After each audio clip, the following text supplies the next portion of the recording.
ओम नमो नारायण। आज हम केरल के तिरुवनंतपुरम सिटी में स्थित श्री पद्मनाभन स्वामी क्षेत्र में खड़े हैं। जी हाँ, बहुत ही भव्य और बहुत ही सुंदर ऐसा ये टेम्पल है। आपने इसका नाम सुना ही होगा। ये इस इंडिया का ही नहीं बल्कि पूरे दुनिया का, पूरे विश्व का सबसे अमीर टेम्पल है। और ये कोई नया टेम्पल नहीं है, बल्कि इसका प्रमाण मिलता है 9th सेंचुरी 7th सेंचुरी के लिटरेचर में। यह बहुत ही पुराना टेम्पल है। 17वीं 18वीं सदी में इसे रीबिल्ड किया गया वहाँ के ट्रवंकर किंग ने, जिसका पैलेस इस टेम्पल को लगते हुए ही है। उन्होंने अपनी पूरी जायदाद धन दौलत श्री पद्मनाभन महाविष्णु को समर्पित कर दी। जी हाँ, ये एक महाविष्णु का टेम्पल है। और उन्होंने कहा कि मैं एक राजा बनकर नहीं बल्कि महाविष्णु का दास बनकर रहना चाहता हूँ। अंदर की कारीगरी इतनी सुंदर है कि आप ये धन दौलत की बातें भूल जाएंगे। अंदर से ये इतना सुंदर है कि आपको लगेगा कि इसके सामने शायद ही आपने किसी और सुंदर टेम्पल देखा होगा। इस टेम्पल में आने के 4 प्रवेश द्वार हैं, जो कि 4 डिफरेंट डायरेक्शंस में खुले जाते हैं। आप कहीं से भी एंट्री ले सकते हैं। ये जो आपके सामने एंट्री दिख रही है, ये मेन एंट्री है। यहाँ पे आपको सिर्फ मुंड डाल के एंट्री करनी होती है, या तो फिर आपको एंट्री नहीं मिलती। फीमेल्स के लिए साड़ी, और अगर आपने पजामा डाला हो तो आपको भी मुंड दिया जाता है, जो कि आप आपके ऊपर लपेट सकते हो।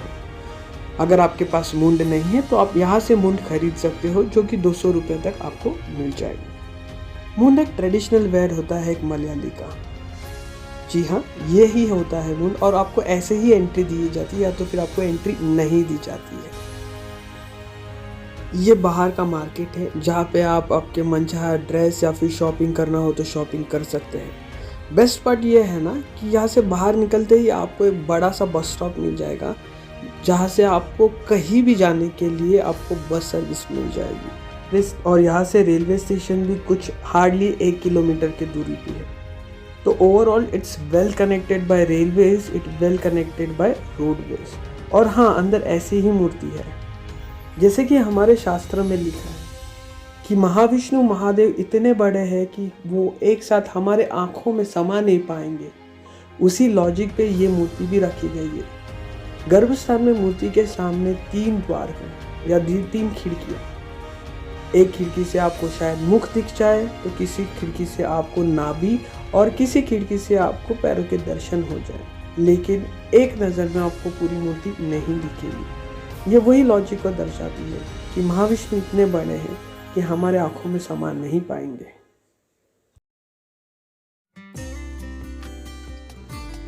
कुछ 40 मिनट के अंतर पर आपको कोवलम बीच भी मिल जाएगा। कोवलम बीच केरल का एक वेल नोन बीच है एंड मोस्ट विजिटेड बीचेस में भी शामिल है। ये मेन बीच तो नहीं है, पर ये एक एडजेसेंट बीच है जो कोवलम बीच को लगते हुए, आप कह सकते हैं ये बीच का एक एक्सटेंशन है।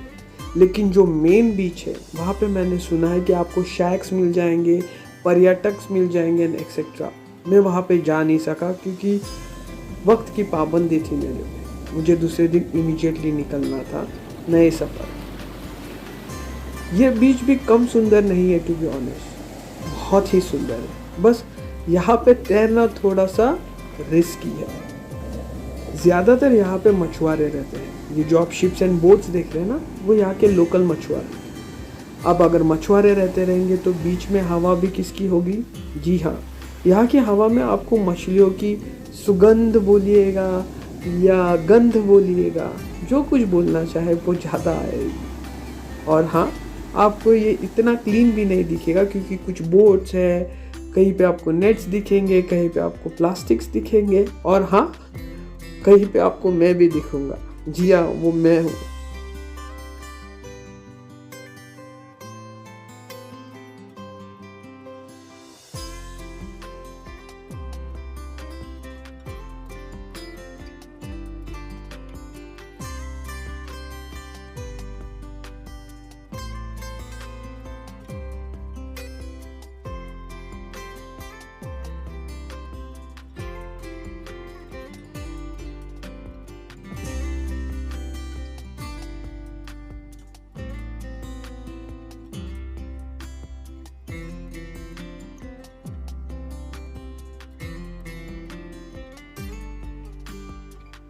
सोलो ट्रैवलिंग का एक डिसएडवांटेज होता है ना कि आपका फ़ोटो खींचने वाला कोई नहीं होता। तो जो कुछ है वो आपको ही फ़ोटो खींचना होता है, आपको ही सब करना होता है। यह है बीच का दृश्य।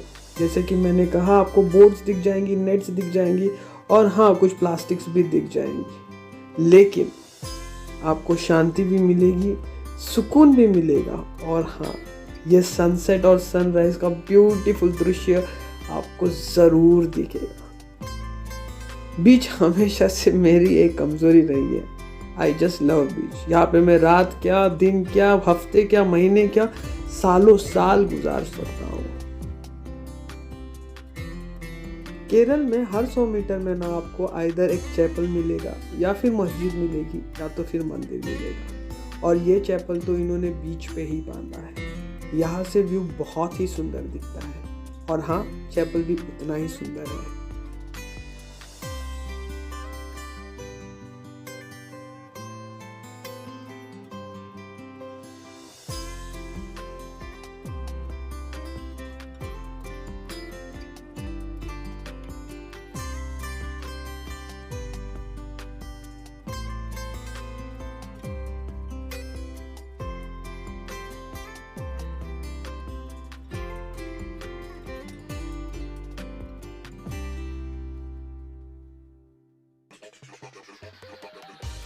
भला भोलेनाथ से कोई कैसे दुश्मनी ले? अगर महाविष्णु को हमने विजिट किया है तो महादेव को तो विजिट करना ही पड़ेगा। और यही सोचते हुए हमने इस टेम्पल पे अपने कदम रखे। बहुत ही सुंदर, अप्रतिम ऐसी मूर्ति है। ये मूर्ति का बैकड्रॉप का नज़ारा है। ऐसा लगता है कि ब्रह्मांड कल ही स्थापित हुआ है और ये पृथ्वी आज कुछ मिनटों पहले ही बनी हुई, अनछुई, कोमल और सुंदर।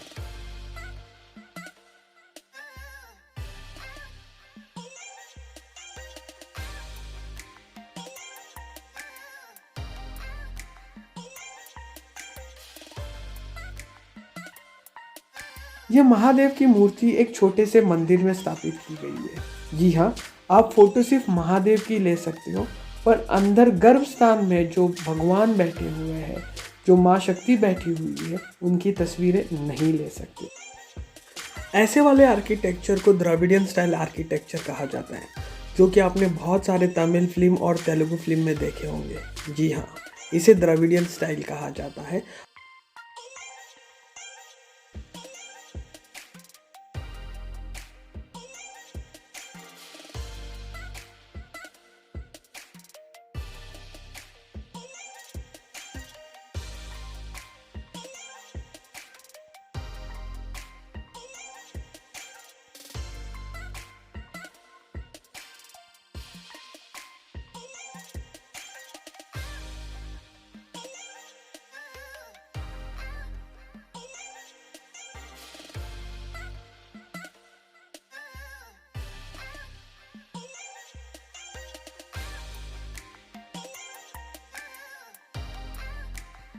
यहाँ पे मेरा ये ऑडियो वीडियो ख़त्म हो जाता है। आप चाहे तो यहाँ पे स्टॉप कर सकते हो, लेकिन विदाउट सब्सक्राइब किए हुए नहीं, आपको सब्सक्राइब करके ही स्टॉप करना है। और यहाँ से आगे जितने भी तस्वीरें आप चाहे तो देख सकते हो, लेकिन ये मेरे पर्सनल कलेक्शंस के लिए, पर्सनल मेमोरीज के लिए। और हाँ, ये फ़ोटो जिसने भी खींचा है ना, भगवान बचाए उसे।